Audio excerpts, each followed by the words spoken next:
As you watch the previous video, do you start thinking about ways to get around the 90-gram maximum of sugar that you can have each day? Note that the 90 grams of sugar per UK government guidelines you can consume per day has nothing to do with how many carbohydrates you eat each day. This is a separate number that you should be tracking. Here are some common behaviors that predict sugar addition. You eat too much. If there are some foods that you just can't stop eating, assume they're likely high in sugar. Sugar doesn't make you satiated, so it's hard to stop.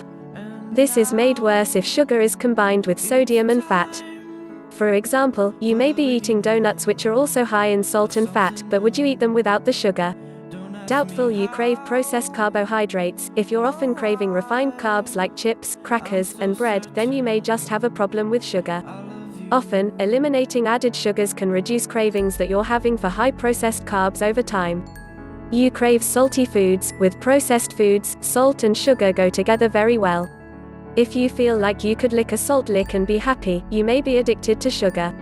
Look at the amount of sugar in the snacks you normally eat. If they're highly processed, you can bet they have too much added sugar. You crave meat. This might seem strange, but if you crave meat when you don't need it and aren't that hungry, you may be craving the spices that are often on meat, such as wing sauce, which is very high in sugar. Every meal is high in sugar. Is your typical meal higher in sugar than it should be? Keep in mind that a maximum of 90 grams is a maximum. It doesn't mean you need to eat that much sugar. If you feel bad and aren't healthy, you can always cut that amount down. The best way to do that is to avoid added sugars and only eat sugar that is naturally in plants. You get moody without sugar. If you find that you are often feeling grumpy and moody, the problem might be sugar. If you often suffer dips and rises in blood sugar, when you have a dip you will suffer from grumpy moods. This can be exacerbated by eating sugary things like candy, which will provide a fast jump and a quick fall.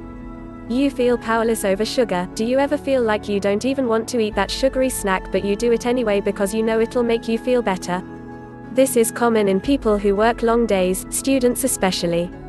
Eating a sugary snack will indeed help temporarily, but you'd do far better eating a fruit snack with only natural sugars and fiber to help slow down the sugar absorption. You start and end your day with sugar. Look at your entire day.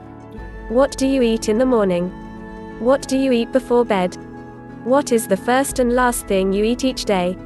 If you're eating sugar in the morning and at night, especially added processed sugar and not sugar in whole plants, then that is a sign that you may have an addiction to sugar. You suffer a 3 p.m. slump. If you work in an office, you'll notice this a lot more than if you are retired or work from home.